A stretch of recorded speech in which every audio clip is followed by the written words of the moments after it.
The time is now 6 o'clock, and I would like to call the Rock County Board of Supervisors meeting to order at this time. The first item of business, the invocation and pledge, will be led by Supervisor Peer. Will we all stand, please? Thank you, Mr. Chair. I was going to ask everybody the question, how old is the country now? We just had the 4th of July, but I won't embarrass anybody. It's 248 years old. So, who would ever thought? So, for the invocation, I'd like to read an article I found quite a few years ago. It's entitled Declaration of Liberty. Have you ever wondered what happened to those men who signed the Declaration of Independence? 5 signers were captured by the British as traitors and tortured before they died. 12 had their homes ransacked and burned. 2 lost their sons in the Revolutionary Army. Another actually had 2 sons captured. 9 of the 56 fought and died from wounds or the hardship of war. You might also ask yourself, what kind of men were they? 24 were lawyers and jurists. 11 were merchants, 9 were farmers and large plantation owners, men of means, well educated. But they signed the Declaration of Independence knowing full well that the penalty would be death if they were captured. They signed and pledged their lives, their fortunes, and their honor. Carter Braxton of Virginia, a wealthy planter and trader, saw his ship swept from the seas by the British Navy. He sold his properties to pay for his debts, and he died in rags. Thomas McKean was so hounded by the British that he was forced to move his family almost constantly. He served in Congress without pay, and his family was kept in hiding. His possessions were taken from him, and poverty was also his reward. Vandals or soldiers or both looted properties of Ellery, Clymer, Hall, Walton, Gwinnett, Hayward, Rutledge, and Middleton. Francis Lewis had his home and properties destroyed. His jailed wife died within a few months. At the Battle of Yorktown, Thomas Nelson Jr. noted that the British General Cornwallis had taken over the Nelson home for his headquarters. The owner quietly urged General George Washington to open fire, which was done. The home was destroyed and Nelson died bankrupt. John Hart was driven from his wife's bedside as she was dying. Their 13 children fled for their lives. His fields and grist mill were laid to waste. For more than a year, he lived in forests and caves.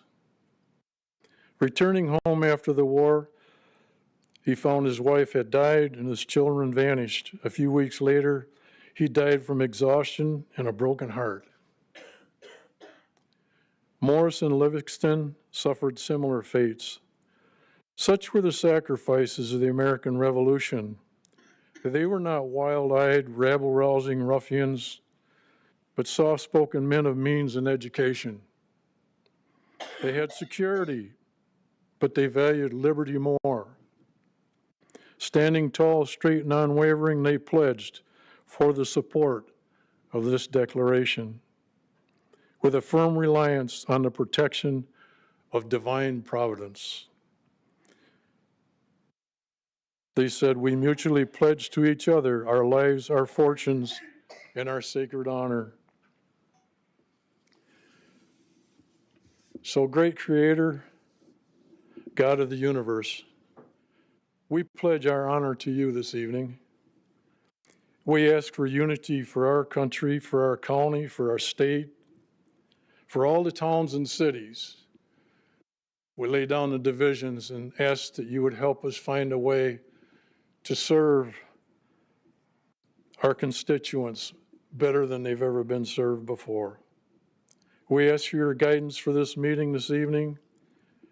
We ask for a special help for our county administrator, John Light, as he prepares us for the 2026 budget, and help us to communicate to him well each of the areas that we represent. We also pray for all the Board of Supervisors here and for their families. In Jesus' name we pray. I pledge allegiance to the flag of the United States of America and to the republic for which it stands, one nation, under God, indivisible, with liberty and justice for all.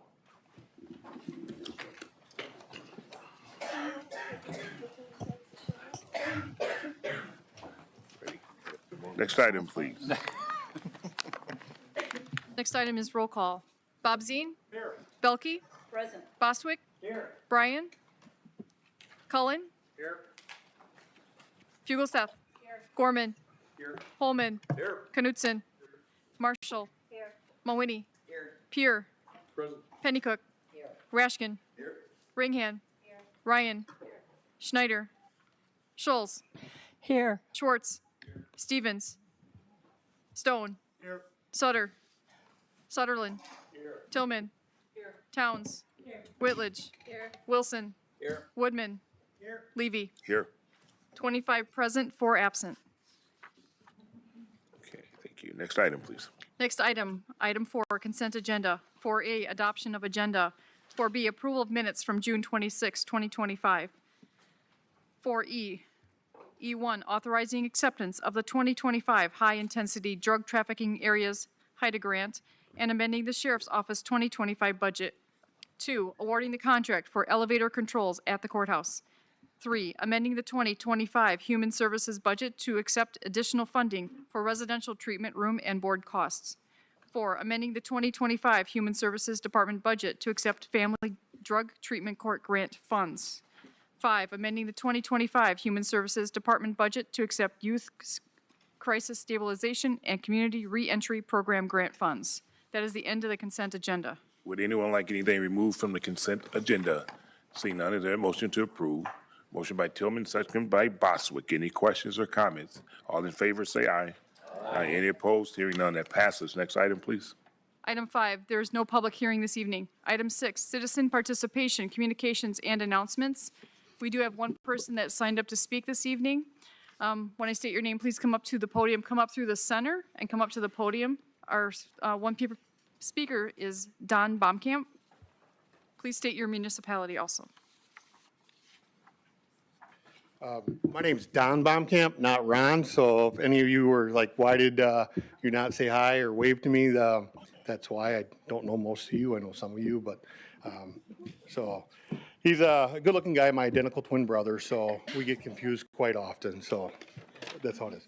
The reason why I'm here tonight is I am the town chairman of Plymouth Township, and one of our biggest internet provider is Bug Tussle, which we used, you guys authorized a lot of money to help put the system in. And it's been quite frustrating over the last couple of years working with them. The one thing I will, when they started the whole process, I was a big promoter of it. I was making sure people were doing the speed test. You know, because again, it's one of our bigger complaints in the township is the lack of internet that we have. So they ended up coming down Orfordville Hanover Road, which is the road I live on. So the wires come right down the road. I do live off the road, approximately a quarter of a mile, maybe a little bit more. They said that they could put it in, and then they decided that they weren't because it was too much of a cost. We worked it out to have an easement process to come through the neighbor's property. Again, we still don't have it. They just said that they weren't providing a service. I will say, yes, we are far off the road. And this is my personal experience with, I'm going with right now, and I'll talk a little bit more about the other residents. But between myself and the neighbors, we were going to take a total of 3 lines that we were willing to pay for. My neighbor wanted 2 lines. and I was going to have one, so to help offset some of that cost. I do have bug tussle over the air, which it's fine. It's good, it's not great. But I will point out that my service is, I pay for the 50 Mbps, which is $72 a month. If they would put the fiber optics into my house, it'd be 1 gig, which is 20 times better for $8 more a month. And a lot better service. Both my wife and my neighbor's wife do work from home and rely on the internet. So it's important for us to have good, reliable internet. And we also have some disruptions during storms, and my neighbor cannot get bug tussle at his residence over the air because the way his property lies, trees in the way. They came out and did some surveys, and they can't do it that way. So I'm sorry. we usually have a 2-minute, Oh, I'm sorry, I did not know if you that. want to go over. My and finish your last apologies, layer. I wasn't aware of that. And I didn't say that this time. Sorry about that. I'll go a little quicker here. The other day, one of my neighbors on Orfeld Handle Road calls me up, says, hey, what's going on with bug tussle? They had fiber put into their house back in April, and the lines have not been buried yet. And he's wondering what's going on. He says he called the company, and he was told that they no longer have a contractor that's able to bury the lines. And I'm assuming that's why they won't come to our house, because they don't have someone to bury the lines to the residents. So they have anybody that got it, the lines are still above ground. And I just happened to say to him, I said, yeah, he says, it's not a huge deal. I said, but one of these days you're gonna be distracted and hit it. 2 hours later, he calls me back. His dad, who lives next door, was mowing the grass and hit the line and cut the fiber optic to his house. It's been frustrating with that. I said, we've tried working with them. We've got the easement through my neighbor's property to make it a shorter distance. Again, we just don't have it. So like I said, we're very frustrated with it after they took that amount of money from us. Thank you. Thank you. Is there anyone else that did not sign up that wishes to speak this evening? Seeing none, and before we go to communication from supervisors, I'm going to ask the county administrator, Randy, if they could kind of look into that and kind of get back to us and kind of let us know what's going on. We greatly appreciate that. Thank you. The next thing is there any communication from supervisors? Supervisor Boswick? Thank you, Mr. Chair. At your station is a card advertising an event to support local victim survivors of human trafficking.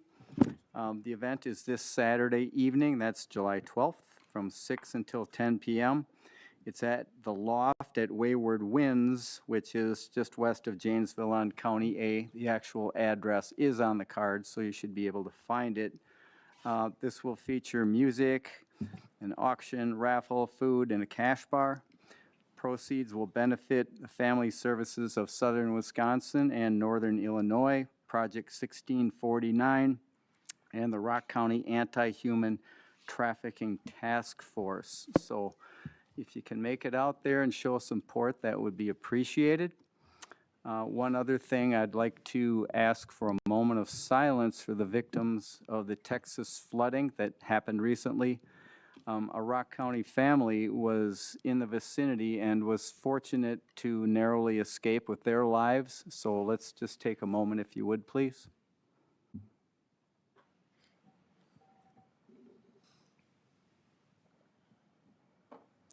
Thank you.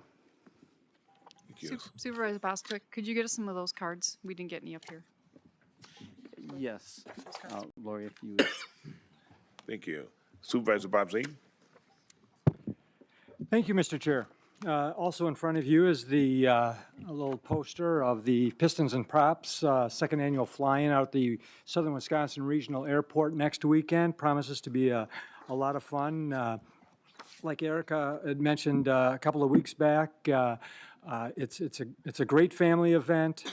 It's Friday night is the Veterans Night, free admission for veterans, and so it's just a great way to enjoy one of the gems of our Rock County system, the Southern Wisconsin Regional Airport. So, and if you just want to take this home and put it on your refrigerator, fine. But if you want to put it in a coffee shop or something, do that too.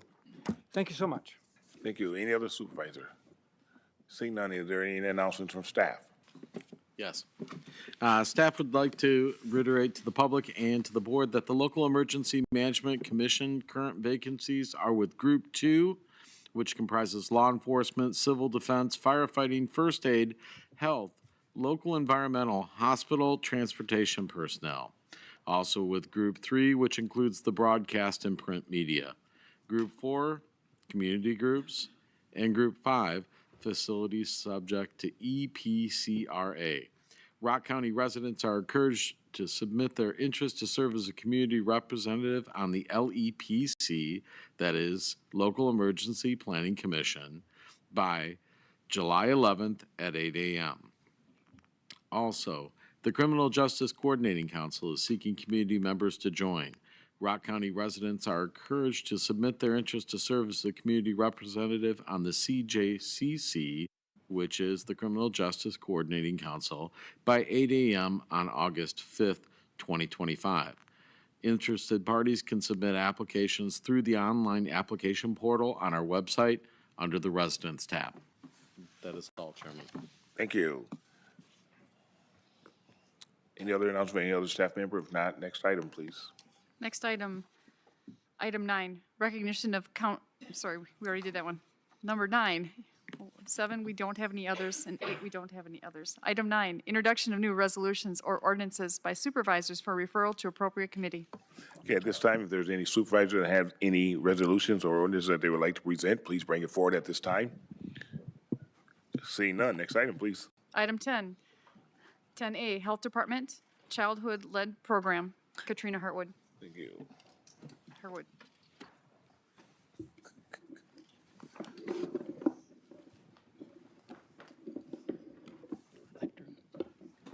Lectern. It's on.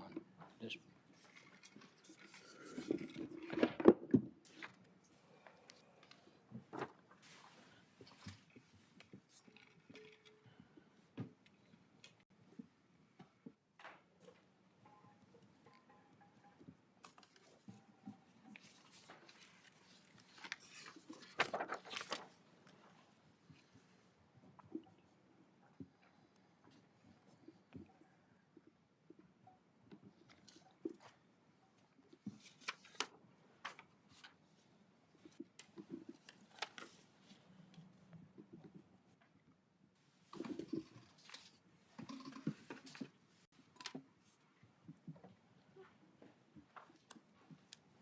All right.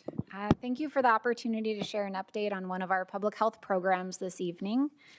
Although it's hard to pick one of our 40-plus programs and services through the health department, we've decided to focus on our childhood lead poisoning prevention program, as unfortunately it's always timely and relevant to us. For introductions, my name is Katrina Harwood. I'm the Health Officer and Health Department Director for Rock County. I'm joined by two of my colleagues within the health department, Abby Brown, who is a public health nurse, and also Diana Grenewalt, who's an environmental health specialist.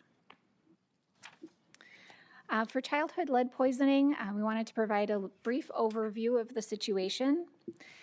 So lead is a naturally occurring metal that is toxic to humans. Lead poisoning is especially harmful for children and people who are pregnant. It can have lasting effects on health and development over the lifespan. Lead-based paint, particularly in homes and child care facilities built before 1978, is still a primary cause of lead poisoning. However, lead can enter the body through drinking water that is contaminated by lead service lines or fixtures, ceramics, toys, jewelry, antiques, and hobbies such as stained glass and fishing. Lead can also show up in unexpected places, such as contaminated food, such as applesauce that was contaminated.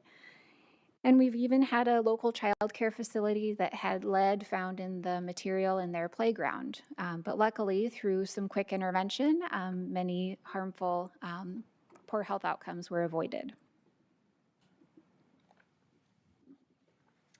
I apologize, the graph might be a little bit hard for you guys to read, but I'll try to navigate through it. So the graph shows the rate of childhood lead poisoning in Rock County since 1996. The percentage is based off of an older threshold that the CDC and DHS used to have, which was 5 micrograms per deciliter.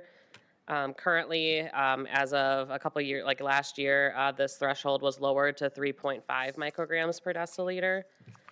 So it's just kind of important to note that also on this, even though we are seeing a downtrend, we know that we're not seeing all kids that are being screened and tested right now. So there's most likely higher rates of lead poisoning. We just aren't quite seeing it because we're not getting all of those kids tested.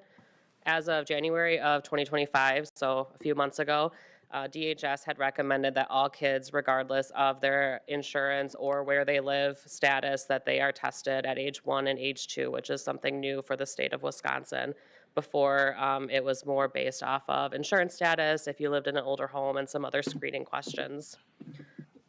So like we said, kind of even though the numbers, as you can see on the graph, have decreased, we are still seeing a lot of kids that are testing high and having lead poisoning.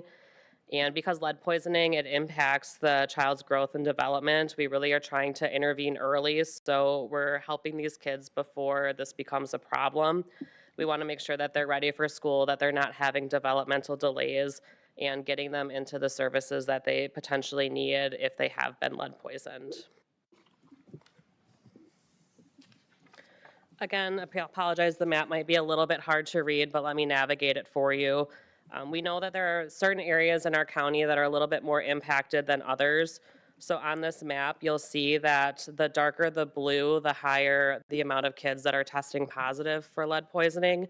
This map is also based off of the older threshold, that was 5 micrograms per deciliter. So again, keeping in mind that that threshold is lowered to 3.5. However, at the end of the day, no lead is good lead.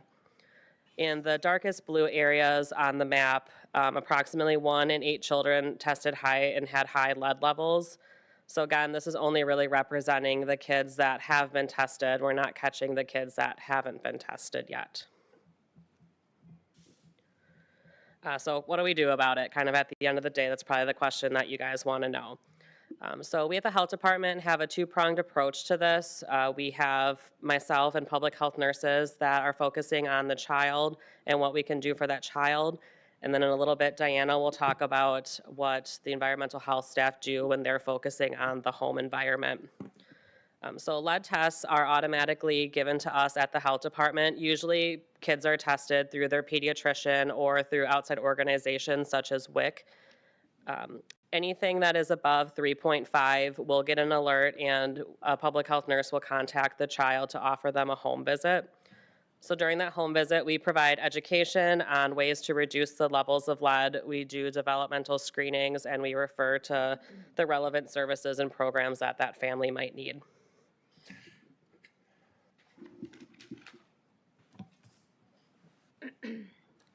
So as environmental health specialists, we also attend the home visit with a focus on the home itself. We have equipment that helps identify potential sources of lead exposure in the home. The picture on the right shows our analyzer that can tell us if there's lead in the paint, and the picture on the left is showing the collection of dust that will be tested for lead. If the property is a rental, we share the recommendations from the home visit with the landlord as well as the residents of the home. If the child's lead level is above 10 micrograms per deciliter, we conduct additional assessments and share the results and orders for remediation with the client or the landlord as well. All lead hazard remediations need to be completed by a certified lead contractor. Once the work is completed, we do follow up with an assessment to ensure that the lead hazard has been remediated. In 2024, we, as a team of public health nurses and environmental health specialists, completed 25 home visits and offered services to 27 additional families who had a child with elevated blood lead level. In 2023 and 2024, all of the children who received a home visit had a lower lead level when retested after the visit. In addition to home visits and working directly with families, we have been working with child care facilities to test their water for lead as well. If the child care facility has lead detected, they are eligible for resources such as new fixtures to remediate the source of lead in the water. After the work is completed, we then retest the water to make sure that it is safe. The picture here is from a training that we provided to childcare providers on lead. Our program is successful at reducing lead levels in children. However, there are opportunities to continue making progress towards a future where no child in Rock County is lead poisoned. Municipalities have been working to replace lead service lines, which is a great step forward. Wisconsin DHS recently updated their lead screening recommendation to a universal screening. What this means is that all children should be screened for lead at age 1 and again at age 2. The prior screening recommendation was based on housing age and insurance type, which could have missed some children. We still have room for improvement in meeting universal screening in Rock County. Since there is no safe level of lead in the body, we have been working to intervene and offer education and resources to families to a child who has lead in their body, but not quite at the threshold set for elevated blood lead level. Our ability to intervene at lower levels is driven by our capacity.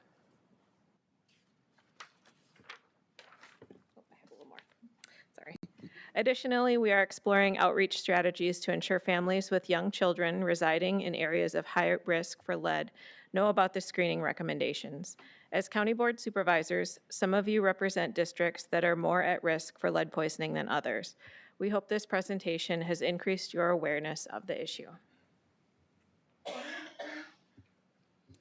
All right, finally, many of our programs, such as our childhood lead poisoning program, require different funding sources braided together. So as you can see on this image, the large majority of the funding for this program comes from 2 state grants that we have. Both grants are state GPR funds, and like I said, cover over half of the program expenses. Most of the program expenses are staff time. A smaller portion of our program is covered by Medicaid reimbursement. We are able to bill Medicaid for services provided to children who are covered by Medicaid for lead poisoning prevention. And then the green portion, the remainder, is what we have covered by local tax levy. Before we open it up for questions, I wanted to make sure everyone was aware that you can sign up to receive different press releases and newsletters from our department, either scanning that QR code or going to the county website under residence and subscription services. So we'd encourage county board supervisors and anyone in the public listening to sign up for those. We did feature a special edition of our Health Matters newsletter featuring our childhood lead poisoning prevention program to try to get more information out to the community. So at this time, we'd open it up for any questions supervisors may have. Any questions? Any questions? Supervisor Cullen. Thanks, Mr. Chair. Question, why they lower the threshold? So it's a little complicated. The threshold, so there's no safe amount of lead in the body. The threshold is really based on the kind of current levels within the population of children and prioritizing those children who are most at risk of continued poor health outcomes and impacts to development. So when I first started my career in public health, the threshold was 10, and that was identifying the kind of top portion of those children who are at risk. And as the lead hazards in the communities have been mitigated and taken out, those high levels have decreased. So now we're able to focus a little bit on those kind of the lower levels, but the highest ones we have now. So it's a means of prioritizing. Thank you. Supervisor Towns. Thank you, Mr. Chair. I have a couple questions. The first one is, does the county get money from the state, or are they involved at all with the program? And I can't even remember if it's DHS or who oversees it, to replace lead laterals and lead mains in, or is that, do you have to, do the municipalities do that locally? Municipalities do that. Okay, and you guys have no involvement with that at all? Not through the health department. Okay. And my second question is less serious. You mentioned in your opening remarks that one child or some children had even ingested lead through applesauce? Correct, yes. And do apples have lead in them? No, apples do not have lead in them. There was a recall for applesauce pouches, and it was found that the cinnamon that was in the applesauce was contaminated with lead. Any other? Supervisor Gorman. Thank you, Mr. Chair. I know the state budget just passed last week, but I know, do you have any sense if those grants that fund most of this work were renewed in this new biennial state budget or not? Do you kind of expect this grant funding to continue? I haven't heard specifically on this grant funding, but we do anticipate that it'll continue. It's, of course, a priority and it's a known hazard. Supervisor Schultz. Yes. Are you aware that the Housing Authority does have funds to assist with home repairs, et cetera? Yes, and I know that our environmental health specialists do refer to those programs as well. Andrew Baker would be the one to speak to? Yes, Okay. thank you. Anyone else? Seeing none. Supervisor Raskin. Thank you, Chair. Thank you for a great job you're doing. I just wanted to clarify, what is the situation if property is rented? Does landlord obligated to provide testing, those kinds of things? So the testing that we do is with the child. So the child would be tested for lead poisoning, and then it would kind of depend on the level on kind of that home intervention. Right. And Diana, I don't know if you have more details. So when we have a rental that we're visiting and there's a child that has elevated blood lead levels, it's very dependent on the level of lead in the blood. Anything that is 10 or above then would require orders to remediate that lead. And those orders, like I said earlier, are required to be done by a lead contractor. And so those orders stay with that property until the requirements have been fulfilled. And then we'll go back and we'll make sure that there's remediation done properly with a licensed contractor, and we'll provide a clearance on that. We'll go through and we'll test that there's not any lead dust left over after cleaning, and that all the areas that we had identified were then fixed, essentially. When it's below 10, we go in and we'll go do basically like a complimentary education visit. And that's for the tenant to know where the lead is coming from. We'll put together a report so that they are able to say to their landlord, hey, my child has higher lead levels. This is where the health department is saying it's coming from. We don't use the same equipment. We use an XRF machine, which is very precise for 10 or above. 10 or below, 9.9 or below, we go in with 3M lead checks, which it's the liquid that'll identify lead. The problem with those is it identifies lead that's basically any trace of lead. So it will come up positive on something that has very low levels of lead. The XRF machine is much more accurate because anything that is 1 or above is considered a lead hazard. So there's a little bit of grain of salt with that, and I explain that to the tenants with the education visit too. But yep, that's the difference. All right, and is there anything that you feel that this board can do on the resolution level to help you with your work? Well, wasn't expecting that question this evening, so appreciate it. And we can put some more thought into that and consider bringing something back for the board. Thank you. Thank you. Thank you. Anyone else? Seeing none, thank you very much. Next item, please. Next item, 11, new business. 11C, delegating the authority to enter into settlement agreements with opioid defendants to the County Administrator and Corporation Council. Is there a motion? Motion by Gorman. Is there a second? Second by Wilson. Supervisor Boswick. I think I'll defer this to Corp Counsel. Thank you, Mr. Chair. So this resolution is part of our kind of wind down process with regard to the ongoing national opioid litigation.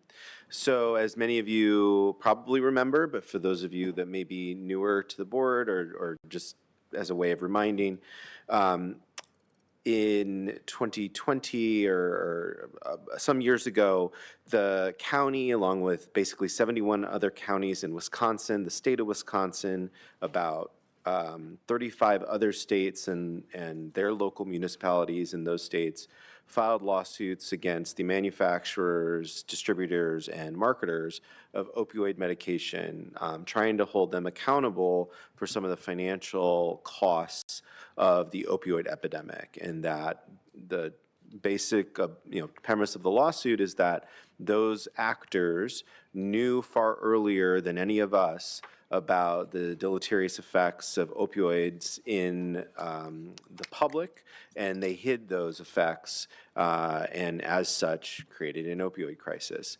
So as we've gone through that litigation, many of those suits have settled. We've now have about 6 or 7 active settlements currently that we are receiving money from in terms of opioid dollars, right? And we have to spend those dollars on abatement. It's a very restricted way in which we have to spend those dollars. We are now at the point at which pretty much the only entities that are left are Purdue Pharma, which is the largest manufacturer of opioids in the world, and a bunch of smaller, mostly kind of pharmacy-oriented defendants with like pharmacy services, pharmacy benefit managers, regional distributors of medications and those kinds of things. And we're expecting that a number of those cases, probably in the dozens, are going to settle out over the next 12 to 18 months. Ordinarily, for legal settlements of this nature, we would have to bring each one of those back to the board for a decision in a resolution. But given that these settlements are likely to be fairly low dollar value and the settlement structures are prescribed by statute in the state of Wisconsin, that seems to not be a very good use of the board's time. So in Wisconsin, we have a statutory scheme that requires that 30% of the settlement go to the state and 70% goes to the local municipalities after taking 20% of the total settlement value off the top and putting that in an attorney's fees trust. That structure is set in stone. It can't be changed. It's state law. And in addition to that, among the 70%, the municipalities that participate in the litigation have signed an MOU that articulates what percentage of any award each one of the municipalities is going to get. And that percentage is going to stay the same for each one of these settlements as well. So we've gotten the same percentage in terms of the statewide share out of every single settlement that has come from the opioid settlement. So basically, as a matter of efficiency, what the WCA, in consultation actually with myself and Kyle Sargent from Outagamie County, has developed this resolution that will then delegate authority to enter into these settlements to the county administrator and corporation counsel, and thereby allowing for the efficient, entering into of these settlements without having to come back to the board each time one of them is presented and, seek a resolution for approval. So that's the very long-winded answer, and certainly happy to answer any questions that anyone has about this process. Any questions? Comments? Seeing none, we have a first and a second for approval. All those in favor say aye. Aye. Any opposed? Hearing none, that passes. Next item, please. Next item, item 12, adjournment. Is there a motion? Motion by Tillman, second by Woodman. Questions or comments? All those in favor say aye. Aye. Any opposed? Hearing none, we are adjourned.